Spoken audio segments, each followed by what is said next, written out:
Sziasztok, én Péteres vagyok, és ez egy főzős videó akar lenni, és ez éppen egy hotdog készítés, azaz Péteres féle hotdog.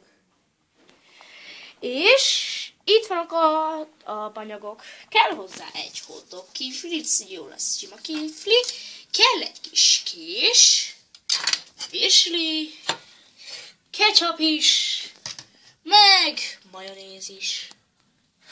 Először fogjuk a virslit, betesszük a mikróba,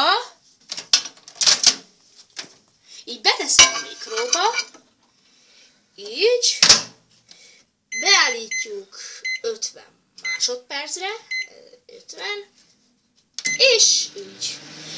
Addig mondanék valamit. És most egy kicsit beszélgetek veletek, amit a házi állatos videóban tettem. Tehát megint ezt mondom, hogy iratkozzatok fel, és lájkoljatok is, meg ha van kedvenc videósokat, akkor utánozhatjátok bárhogyan. Vagy a saját képzeletesekkel van. Igazából ebben a videóban nem csak én leszek, hanem más is. Például Balemcé. Mondjuk például. És éppen kész van.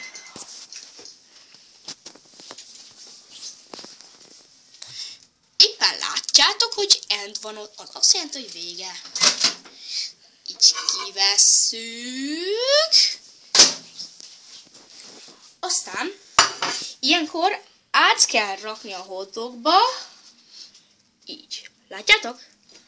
Megfogjuk itt a kana ízét, de ezt nem 50 másodpercre, hanem 30 másodpercre kell.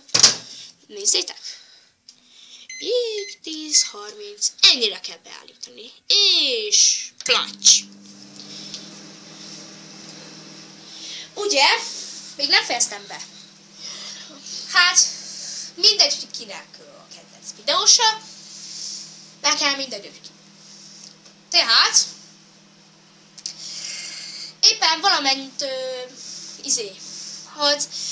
ha ízlik nektek ez a videó, és igazából ezt annak ajánlom, akinek nem tud főzni, és épp kész is van. Szóval, aki nem tud főzni, az épp kövesse, amit én mondok. Így, itt a hotdog. Aztán megvegyük a ketchupot, vagy amit akarsz beletenni, de én ketchuppal meg majonézzel szoktam tenni. És először is így legyen, most egy kicsit szétjött a kifli. Először így,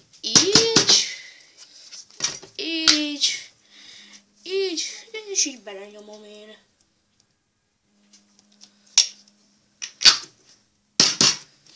Most én fogom a majonézt, és a legtetejére teszem fel.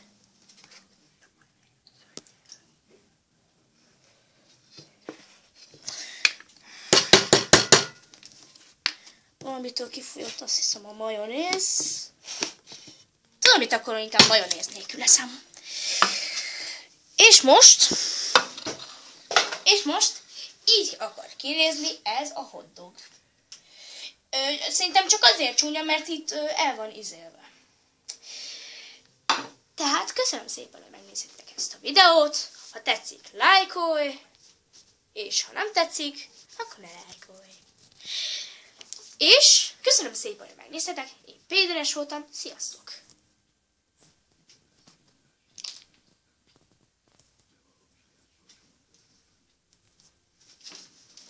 Vettél? Nem tudom, most nem akarok.